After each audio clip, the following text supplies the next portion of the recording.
지난번에 보신 분들 알겠지만은 요 얘기하다 끊겼죠. 핸드폰으로 인해서 굉장히 어려워졌던 시장이 지난번에 말씀드렸던 카메라 시장이 됐습니다. 스마트폰이 생기면서 가장 크게 타격을 받은 것 중에 하나가 카메라고, 두 번째로 타격을 받을까 하는 게 요 와치 시장입니다.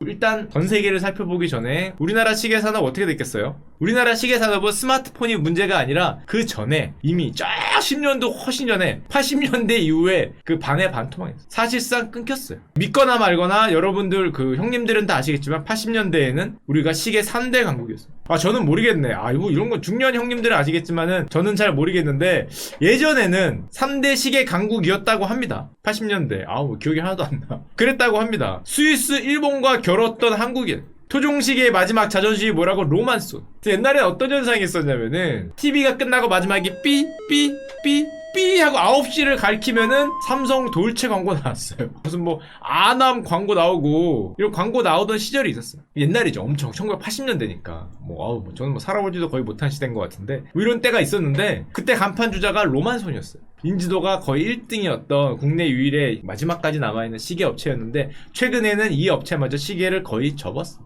로만손 그러면 뭐 이런 시계 생각나시죠? 형님들의 마음속에 있는 시계는 대부분 이런 비주얼을 자랑하는, 저희 아버지 손목에 많이 계셨던 시계들이 이름이 있는데, 이름 바꿨죠. JST나로 이름 바꿨는데, 그 이름 바꾸게 된 이유가 그나마 2000년대까지도 시계를 한 50%까지 만들었는데 사실상 접으면서 2017년 18년에는 거의 시계는 없고, 이제는 JST나 이름 바꾸면서 주얼리하고 핸드백 업체가 됐어요. 참고로 아직도 주식시장이 있습니다. 형님들이 궁금해하실까봐 제가 갖고 오면은 이게 로만손 주가예요. 이게 당연히 올라갔다 떨어지는 데는 이유가 있죠. 여기 올라갈 때는 아까 얘기했지만 주얼리 핸드백 업체로 바뀐 다음에 뭔가 잘 되지 않을까라는 생각과, 그 다음에 가장 결정적인 게, 이거는 재미로 들으세요. 진짜 재미로 들으세요. 이게 대북주였어요. 개성공단에 뭐 공장이 크게 있네 없네, 그래서 저게 대북주여서 이렇게 개성공단 테마주 뭐 이런 걸로 관심 안 가져도 됩니다. 그럼 이거 그냥 잡설로 들으시면 돼요. 개성공단 테마주여서 테마가 되니까 올라가고, 정근이 형이 못 쏘면 떨어지고, 야 공단 되냐 하면 올라가고 하다가 결국에 공단이 머나먼 곳으로 가면서 이렇게 됐던 그 쓰라린 그 추억이 있는, 이제는 개성공단 테마주로 보지 않았으면 좋겠습니다. 이제는 패션 회사입니다. 자, 이게 우리나라 시계 시장의 모습인데, 국내 시장을 잠깐 보면은 사실상 2013년부터 18년까지인데 국내 생산은 없죠. 거의 없고, 수입이 뭐 생산보다 거의 20배 가까이 많으니까 수입을 하는데, 재밌는 거는 국내 시계 수입이 2013년부터 2017년까지는 뭐 그냥 조금 늘다가 17년에서 18년 갈 때 시계 수입이 엄청나게 올라. 2조 4천억 하던 게 3조 3천억으로 한 방에 퀀텀 점프 비슷하게 점프를 해서 올라갈 때가 있는데, 2017년에서 18년에는 굉장히 신기한 게, 이때 어떤 일이 있었냐면은, 물론 전부 다 이 이유는 아니겠죠. 시계만의 독특한 이유가 있을 텐데, 이 어떤 게 영향을 미쳤냐면은 요 시기에 이런 일이 있었어요. 백화점에서 2018년부터 시작된 굉장히 독특한 현상이, 명품 시장이 우리나라에서 폭발을 해요. 저도 이 이유가 상당히 궁금한데, 해외 명품이 두 자릿대로 상승합니다. 10.5%, 2019년에 17%가 올랐어요. 17%. 미쳤죠. 나머지는 전부 다 마이너스거나 뭐 거의 똔똔이거나 하는데, 명품만 미친듯이 터져 올라요. 2018년부터. 그러다 보니까 뭐 우리나라 백화점도 유럽처럼 명품을 사고 서비스를 받는 곳이 되지 않냐. 그러면서 명품 시계 같은 경우에 특히 이런 현상도 발생했습니다. 여성분들도 드디어 시계에 대해서 뭔가 관심을 가지면서 여성용 매출이 늘었다. 수입 시계의 성별, 남성, 여성 매출 변화를 보면은, 예전에는 남성이 80%, 거의 남자의 전유물이었는데, 이제는 여성 비율이 여기까지 올랐어요. 6대4입니다. 여성분들도 이 시계에 대해, 어떤 명품 시계, 좋은 시계, 어떤 패션에 대한 관심이 늘어나고, 시계에 대한 관심이 늘면서 6대4까지 쫙쫙쫙, 그러면서 시계 수입이 늘었는데, 자, 그러면 이건 우리나라 얘기고, 전 세계 시계 시장을 잠깐 봅시다. 자, 파란색이 수출량입니다. 개수. 이건 개수고, 이건 금액이에요. 이 자료를 보면서 저도 이게 맞나라는 생각이 잠깐 들었는데, 스위스가 수출량이 개수로는 3%예요. 금액은 어떻습니까? 57%예요. 개수로는 중국이 전체의 거의 69%, 70%를 갖고 있는데 금액은 7%. 스위스는 뭐 몇 개 만들지도 않고 금액은 절반을 가지고. 한마디로 스위스 시계는 단가가 엄청 세다는 걸 알 수 있죠. 누가 보더라도. 보시면은 스위스 시계 같은 경우에 95% 이상의 시계들이 1000 스위스 프랑, 우리나라 돈으로 100만원 이상. 고가 제품이기 때문에 스위스에서 아마 곧바로 나오는 것만 얘기하겠죠. 저런 비율이 좀 나오고 있는데, 참고로 스위스 시장의 브랜드 점유율은 아시는 분 아시겠지만은 뭐 여러분들이 많이 아는 뭐 파텍 필립 그런 데 아닙니다. 스와치가 1등이에요. 30%가 넘습니다. 스와치가 세계 사실상 시계 시장의 황제죠, 황제. 그걸 약간 고려해 두고, 자, 스와치 얘기를 하기 전에 오늘 잠깐 한 10분 정도 시계에 대해서, 그거는 공부를 할 필요는 없는데 재밌으라고 한번 제가 가져와 봤어요. 형이 시계에 관심이 있냐? 물론 없습니다. 시계에 뭐 좋은 거 있는 거 있냐? 물론 없죠. 있으면 좋겠지만 아쉽게 없습니다. 아, 있었으면 좋겠다. 자, 봅시다. 이게 뭐 흔히 말하는 네이버 뭐 블로그 이런 데 가면 많이 나오는 세계 5대 하이엔드 시계입니다. 저와는 아주 관련이 없는 머나먼 시계지만 여러분들을 위해서 한번 가져와 봤어요. 자, 보통 5대 시계 그러면 흔히 브레게, 이거 파텍 필립, 이거 바쉐론 콘스탄틴, 이거 오데마 피게, 이거는 여러분들이 알아서 읽으십시오. 저 여러 번 읽어봤는데 랑제 쇠네 이렇게 읽는답니다. 하여튼 뭐 이거는 랑제까지 읽고 뒤에는 알아서 읽으시면 됩니다. 요런 5대 브랜드가 있는데 좀 특징을 보시면은 요 브레게 같은 경우는 스와치 거예요. 쇠네입니다. 랑제 쇠네 랑제 운투 젠네인지 하여튼 그래요. 자, 요 브레게 같은 경우는 스와치가 인수래요. 조금 이따 보여드릴게요. 내가 브레게 찾다 그래서 나는 스와치를 되게 무시하고 브레게를 찾으면 안 됩니다. 그 브랜드가 걔네 거예요. 내 시계 브레게라 그래서 스와치를 무시하면 조금 곤란하다. 어쨌건 1775년 가장 오래된 시계 브랜드고요. 바세린 콘스탄틴과 랑제 젠네 얘네들은 리치몬드라고 세계 명품계에서 루이비통 정도 다음 가는 굉장히 큰 기업입니다. 그룹 안에 있어요. 역시 뭐 1755년, 뭐 1845년 그러는데 랑제 요 브랜드는 독일 브랜드죠. 요거 하나 빼고 나머지는 전부 다 스위스 브랜드고, 오데마 피게하고 파텍 필립 요 두 개만 독립기업이에요.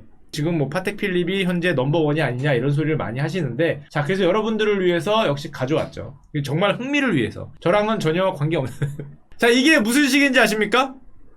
세상에서 가장 비싼 시계예요. 예쁩니까? 이름은 파텍 필립 그랜드 마스터 차임 REF 6300. 어렵다. 3,100만 스위스 프랑이라니까 우리나라 돈으로 362억입니다. 괜찮습니까? 그냥 뭐 집에 하나 두 개씩 있으시죠, 이런 거? 심심하면 차는 거잖아. 뭐 요런 시계가 하나 있다 그러고, 여러분들이 많이 아시는 거는, 왜냐하면 요게 얼마 전에 바뀌었어요. 그래서 제가 갖고 온 거거든요. 여러분들의 머릿속에 옛날에 시계 좀 아시는 분들 아마 요게 머릿속에 있을 거예요, 요 시계. 예전에 요게 1등으로 되기 전에 한동안, 정말 오랫동안 한 3, 4년 정도 1등을 오래 했던 게 요 회중시계입니다. 요 시계도 한 2, 300억 했죠? 요거를 넘어간 게 요즘에 나왔어요. 잠깐 보여드릴 텐데, 자, 요게 362억짜리 시계입니다. 멋져 보입니까? 아우씨, 뭐 광고까지 나와. 잠깐, 이거 아니야. 자, 전혀 시계 그 PPL 없죠. 시계 없습니다. 자, 흥미삼아 보시라고 보여드린 건데, 자, 제가 갖고 싶었던 혹시 시계가 없냐라고 여러분들이 물어보실까봐 요런 시계도 있더라고요. 되게 비싼 시계랍니다. 참고로 여러분들이 하나 구매하시면 될 것 같아요. 자, 이것도 명품이냐? 야, 이거 돈 많으신 분들도 취향이 이게 눈이 왔다 갔다 하죠. 저거 보시면 저게 기술이랍니다. 이거 아마 수천만 원 하겠죠, 아무리 봐도. 저도 이거 보면서 좀 탐난다. 저거는 왠지 인싸의 시계 같지 않습니까, 느낌이? 이거 요런 거 차고 가면은 확실하게 인싸가 될 것 같은데, 저거 보면서 저거는 좀 탐났어요. 저거는 절대 여러분들 사달라는 거 아닌데, 저거는 잠깐만, 이거 다시 봐도 괜찮잖아. 비주얼이 눈 가렸다 내렸다 하는 거 보이시죠? 이거 완전 인싸템이다. 이런 거 하나 갖고 다니면 짱짱할 것 같은데. 자, 그리고 혹시라도 여러분들이 이제 저런 훌륭한 분이 되셔서 저런 시계에 관심이 많으실 그럴 분들을 위해서 제가 하나 알려드릴게요. 뭘 알려드리냐면은, 저런 시계가, 특히 이런 시계가 비싼 이유가 뭐예요? 트루 비용이라는 거 들어보셨습니까? 기계식 시계가? 이 시계가 막 이렇게 손에 차고 이렇게 흔들잖아요. 손에 차고 막 흔들면은 중력 때문에 이 시계 여기는 중력을 아래로 끌고 요 위에는 중력을 조금 끌기 때문에 아래와 위가 뭐 뒤틀려서 시간이 조금씩 뒤틀린대요. 한마디로 시계 이 추가 이렇게 있으면은 여기는 중력이 좀 세고 막 흔들리니까 여기는 중력이 뭐 약하고 뭐 이러면서 시계가 점점 뭐 0.001초 정도씩 계속 어긋난답니다. 이거를 뭐 중력을 뭐 방지해서 이 시계 오차를 없앤다는 게 뚜루 비용? 이런 기술인데, 자, 이 기술이 어떻게 만들어진 기술인지 기본 원리를 제가 잠깐 보여드릴게요. 자, 보시면은 이렇게 시계가 왔다 갔다 할 때 중력이 아래에서만 당기니까 점점 오차가 난단 말이야. 트루비온 같은 경우에는 그럼 어떻게 해요? 이 회전축 자체를 돌려버리면 돼요. 이 전체가 돌아가잖아요. 가만히 있으면 이 한쪽으로만 중력이 끌어당겨서 자꾸 오차가 생기니까 이 전체를 돌려버려요. 그래서 비싼 시계 보면은 저 안에는 이렇게 돌아가는 모습 있죠? 야, 그런 게 있답니다. 저도 뭐 보지는 못했는데.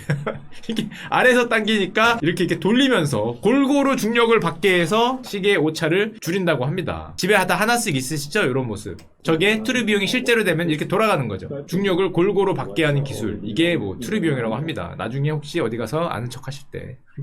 지구본 같이 줄줄줄 돌리면 되는 거고요. 자, 그거 말고 몇 가지 또 보여드릴게요. 저렇게 비싼 시계에 들어있는 게 리피터라는 기술이 있대요. 이게 뭐냐면은 매 자기가 정해진 시간, 자기가 정해진 분에 저렇게 땡땡땡땡해서 알림해주는 기술이 또 어렵답니다. 자기가 원하는 정해진 시간을 돌려서 맞춘 다음에 땅땅땅땅 하는 요 기술.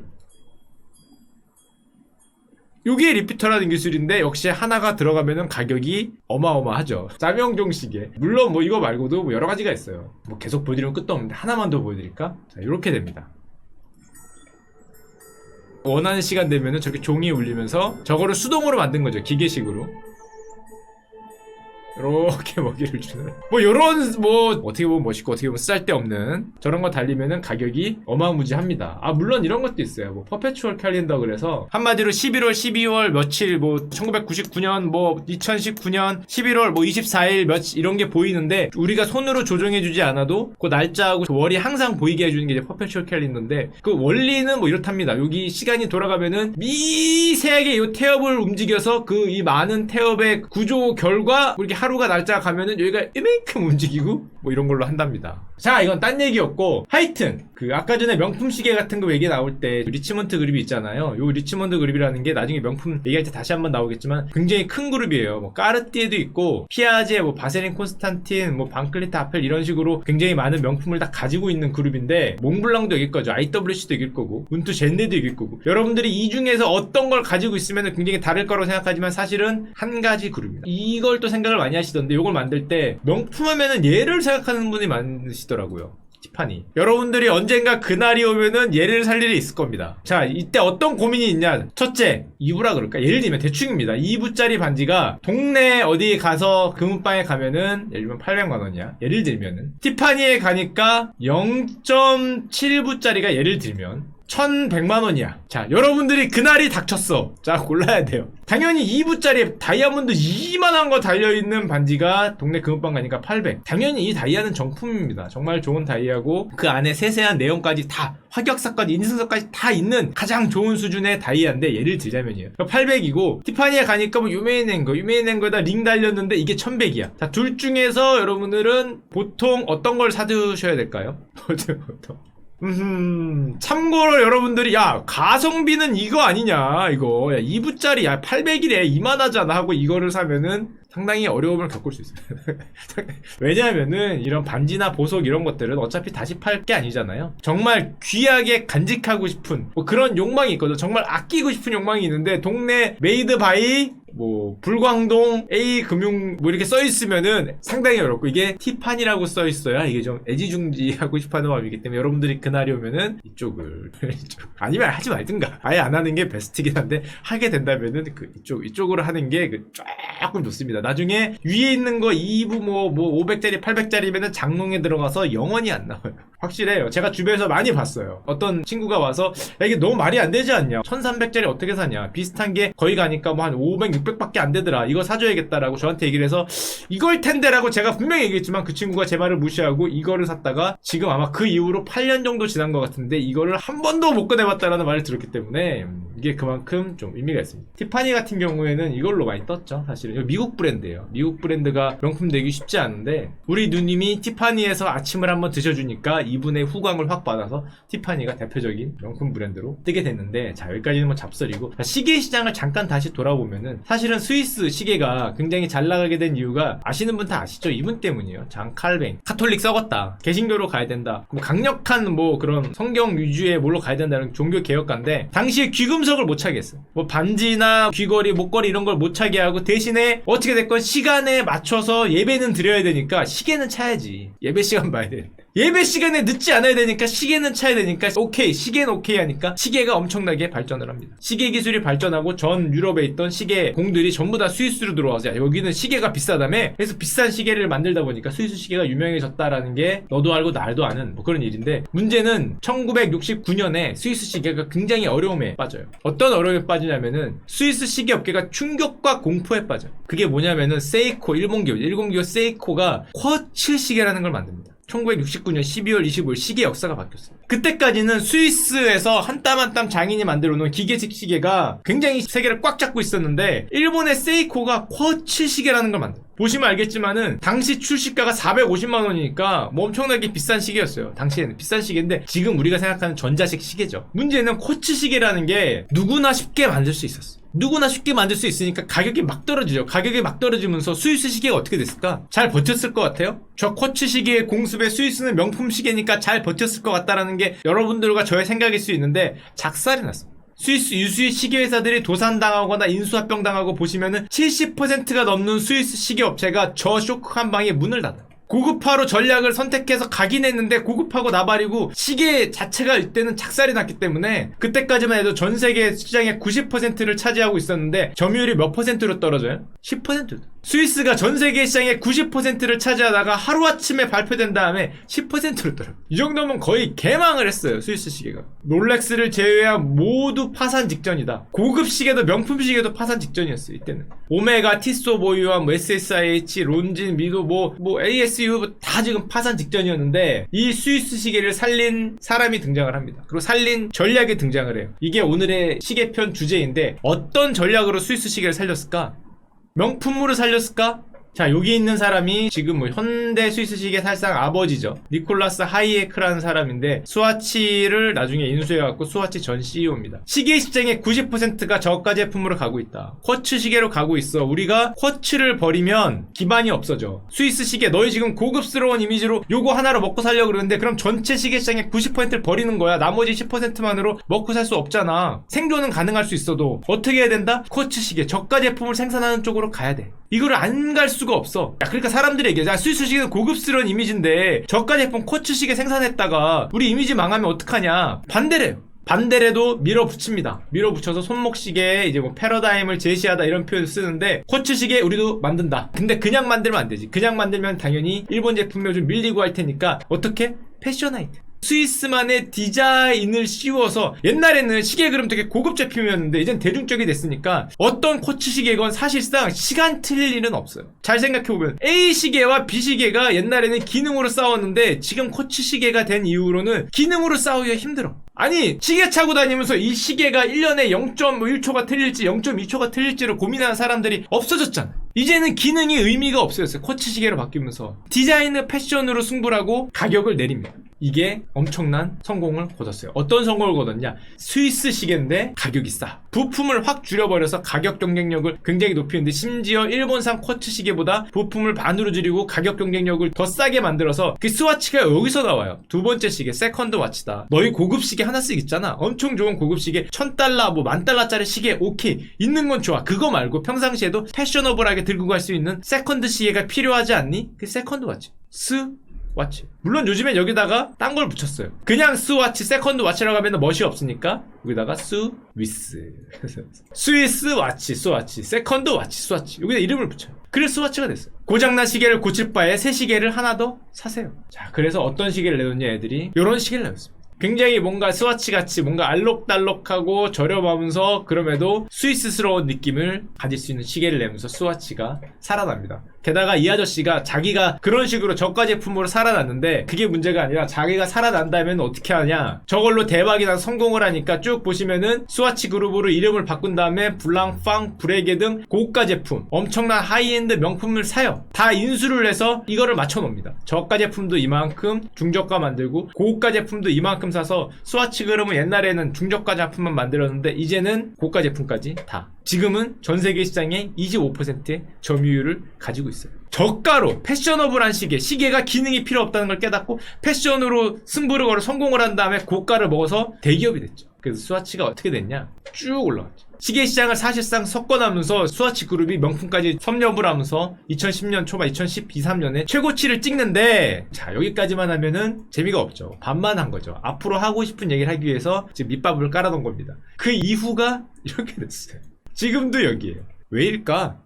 시계 시장을 석권한 스와치가 왜 이렇게 됐을까? 여기에 뭐가 등장했어요? 여기가 2014년이죠. 애플워치가 등장해요. 스마트워치는 여기에도 있었어요. 이 정도부터 있었는데, 이때 당시에 스마트워치가 등장을 했을 때 평가가 뭐였냐면은, 야, 그거 누가 써? 에이, 야, 그게 되겠어? 핸드폰 있는데 뭐 이거 시계가 지금 뭐가 되겠어? 기능에 뭐가 없잖아. 이런 평가가 많았기 때문에 그렇게 영향을 못 미쳤는데, 애플이 등장하면서 결론적으로 스와치가 이 꼴이 나는데, 자, 그 얘기를 잠깐 봅시다. 애플이 2014년 애플워치를 공개합니다. 36만원이죠. 15년에 결국 출시를 하는데, 요렇게 생겼었어요. 사파이어 그래스. 이게 처음에 나왔을 때 무슨 말을 했냐면은, 스와치 그룹이 이런 얘기를 했어요. 스마트워치? 우리는 시계 회사다. 이게 무슨 소리냐면은, 너희가 스마트워치라고 나는데 그건 전자기기야. 시계라는 특성이 또 작기 때문에 너네 전자기기에서 보이는 화면도 작고 정보도 제한적일 거야. 시계는 부품만 조합한다고 만들어지는 게 아니라 가치를 담아야지. 너희는 전자장치, IT 기기에 불과하기 때문에 우리하고는 시장이 달라. 우리는 워치, 시계 회사다. 너희는 IT 기구, 손목에 붙인 스마트폰일 뿐이야. 그러면서 얘기한 게 이겁니다. 우리는 손목에 찰 휴대전화를 만들지 않겠다. 이게 아까 전에 그 스와치를 살린 그 아드님 그 아들이 지금 CEO인데 이런 얘기를 했어요. 작은 휴대전화를 만들지 않겠다. 너희들은 가치가 없어. 물론 말은 그렇게 하면서도 무서웠기 때문에 사실은 만들긴 만들었어요. 스와치도 이제 뒤로는 좀 가세해서 뭐 만들어보고 이것저것도 뭐 자체적으로 좀 해봤는데 뭐 자기들 생각에는 이 삼성전자 애플과 우리가 이 3파전 아니냐. 이래봬도 우리가 시계에서는 킹왕짱인데 3대장 아니가 라고 생각했는데 그냥 뭐 자신만의 생각이었죠. 애플워치가 출시되자마자 어떤 현상이 벌어지냐면은 시계 시장이 나오자마자 골로 가기 시작해요. 마이너스로 바로 떨어져요. 얼마 걸리지도 않았어요. 한 분기 정도도 걸리지 않았어요. 골로 가는데. 처음에는 그냥 뭐 이 정도로 생각했어요. 위협이다. 그래 뭐 좀 스위스 시계 산업 뭐 좀 위험하긴 한데 뭐 이렇게 생각했어요. 2014년 460만 대인데 지금 1년 새 얼마가 됐습니까? 2,800만 대. 이게 조금 있으면 4천만 대. 3년엔 1억 대 예상하고 있어. 2014년 460만 대인데 1년 뒤에 2,800만 대가 되더니 이때는 뭐 여기 1억이니까 보이지도 않아. 저 위로. 물론 스마트워치 전체 시장도 커졌지만 사실상 애플워치가 경쟁자가 없이 2018년에 점점점 커지면서 2위가 삼성이었거든요. 삼성하고도 격차를 벌리면서 얼마가 커졌냐면은 전년 대비 2017년 대비 한 해에 60%가 성장. 자, 그래서 그 결과 어떻게 됐냐? 이때까지만 해도 스와치가 아직 눈치를 못 채고 있었는데 2017년 18년 들면서 저 애플워치에 어떤 일이 벌어지냐면은 중국 시장을 잠식합니다. 중국 형들이 시계에 사과만 붙으면 좋아해. 애플자만 붙으면 중국 형들이 너무 좋아해. 아 잠깐만, 딴 데는 다 돼도 중국은 안 되지. 스와치 입장에서는. 형들 그러면 이거 반칙 아니가? 스와치 시계들을 가장 많이 사주는 게 중국 시장인데 중국 형들이 이거를 좋아하기 시작해요. 스와치는 예상보다 저조한 매출과 영업이익을 발표하면서 하루에 주가가 5%가 빠지고 골로 가죠. 블룸버그는 몇 년 전까지만 해도 스위스 시계 제조업자들이 애플과 삼성전자의 스마트워치를 조롱했는데 이제 입가에 웃음이 사라지고 있어요. 중국 시장을 먹히는 순간에. 결론은 어떻게 됐다? 지금 현재 세계에서 시계를 가장 많이 파는 회사가 어딘지 아십니까? 롤렉스, 스와치, 애플입니다. 애플이 세계 최대의 시계업체가 있어요. 그냥 세계 최대가 아닙니다. 조금 이게 세계 최대가 아니라 애플워치의 판매량이 스와치를 이겼다가 아니에요. 애플워치의 판매량이 뭘 이겼다? 스위스 전체를 눌렀어요. 나라를 눌렀습니다. 나라. 이것도 최근 얘기도 아니에요. 2017년에 이겼어. 시계 왕국이라고 불리는 스위스의 총 시계 수출량을 앞서 뭐 오메가 뭐 이것저것 다 더하고 있는 뭐 택도 없어. 가장 최신 버전을 갖고 오면은 스마트워치 시장 점유율이 어떻게 돼 있냐? 1등이 애플이고 2등이 피피트고 3등이 삼성전자인데 야 삼성 많이 밀렸다. LG도 있습니다. 1.2% LG 화이팅 있습니다. 여기 있고요. 여기서 여러분들 이 이름 어디서 들어보시지 않았어요? 피피트가 뭔가요? 피피트가 미국에서 가장 스마트워치로 한때 잘 나가던 회사인데 옛날에 1등이었어요. 1등까지 갔었는데 애플이 나온 다음에 완전히 애플에 밀려서 요즘에 휘청휘청하니까 어떻게 됐겠습니까? 올해 11월에 얼마 진짜 따끈따끈했어요. 구글이 샀어요. 그래서 이제 피피트라고 쓰고 구글이라고 생각하시면 돼요. 구글이 보니까 이 스마트워치 같은 웨어러블 시장이 아직은 아닐 거라 생각했는데 이게 애플워치가 성공하면서 미친듯이 커지거든. 구글이 보다가 야 내가 지금 내겐 늦을 것 같으니까 사버렸어. 2등이 구글입니다. 처음에 애플워치가 나왔을 때 사람들이 어떤 얘기를 했냐면은 이런 얘기를 했어요. 그때 당시에는 뭐 웨어러블, 뭐 스마트워치 다 마찬가지였는데 실망스럽다. 아 이거 뭐냐 그거. 그거 거기에 뭐를 담을 거야. 뭐 이거 뭐 기계 조금해서 보이지도 않고 실망스럽다. 웨어러블 기계는 아직 시간이 필요하다. 대중화에 시간이 필요하다라고 분석을 하고 생각을 했는데 택도 없었죠. 왜 저런 생각을 했었냐면은 이런 생각을 하니까 그렇습니다. 이거 유명한 거긴 한데요. 뭐 가트너에서 만든 거긴 한데 하이프 사이클이라고 처음에 이노베이션 뭔가 혁신을 확 일으키면은 기대감이 올라가. 이게 예전에 한 번 있었어요. 2010년, 11년, 12년 때 저 피피트 같은 데가 스마트워치를 만들면서 기대감이 확 올라가요. 그 다음에 혁신이 못 따라주니까 기대감이 확 내려가면서 웨어러블과 스마트워치에 암흑기가 와요. 그 누가 쓰냐? 아무도 안 쓴다. 2013년, 2014년에 이거 글른 시장 아니냐라고 암흑기가 옵니다.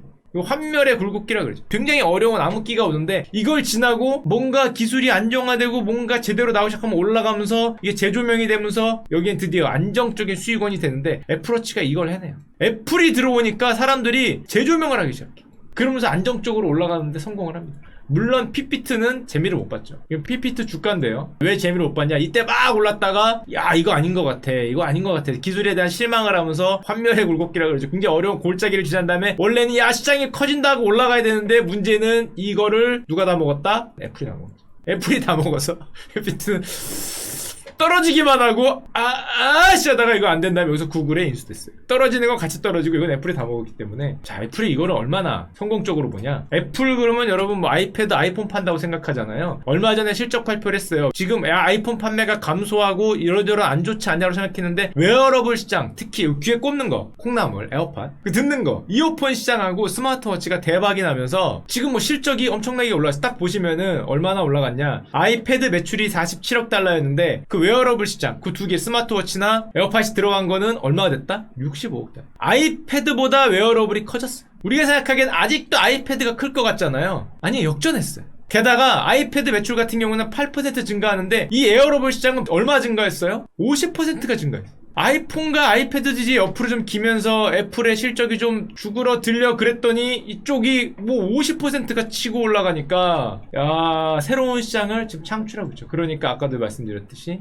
구글이 보고 있다가 야 잠깐만 저거 돈 되는 거냐? 뛰어들어야죠. 근데 지금 뛰어들면 너무 늦었으니까 아까 2등인 핏빛을 2조 4천억에 삽니다. 참고로 핏빛 창업자 중에 가장 대표가 한국계. 뭐 이런 거 따져서 뭐 하겠냐 싶지만 한국계 미국인 제임스 박형이 여기 가운데 상장했을 때 가운데서 종쳤던 꽝꽝꽝했던 분이 그렇다고 합니다. 자 그런데 이 스마트워치가 지금 애플이 새로운 시장을 열면서 지금 안정적으로 시장이 올라가고 있는데 여기서 예전부터 있었던 하나의 고민을 무슨 고민이 있었냐면은 이 얘기가 나와요. 스마트워치가 손목에 부착한 스마트폰이냐 아니면 기능을 다면 워치냐 시계로 봐야 될 것이냐 스마트 기기로 봐야 될 것이냐 이거에 대해서 상당히 논란이 있었어요. 예전에는 이걸로 봤습니다. 기기로. 애플워치가 등장하기 전에는 일종의 스마트폰의 부속 부품으로 봤어요. 안 사는 이유가 필요가 없다. 너무 비싸다. 생각해보면은 시계라는 거는 굳이 니드에서 필요한 경우는 많이 없거든요. 보는 게 버릇이고 습관이고 이게 어떻게 하나의 패션 상품이고 하니까 사는 거지 니드에서 사는 경우가 잘 없는데 이게 스마트 기기이기 때문에 I don't need a smartwatch라는 표현이 굉장히 많았습니다. 그 논란이 이겁니다. 자 우리나라 삼성의 무선사업부 스마트워치 2014년이에요. 스마트워치가 시계라고 생각하세요? 아닙니다. 시계가 아닌 IT 기기입니다. 이게 삼성의 입장이었어요. 그래서 삼성의 스마트워치가 처음 이름이 뭐예요?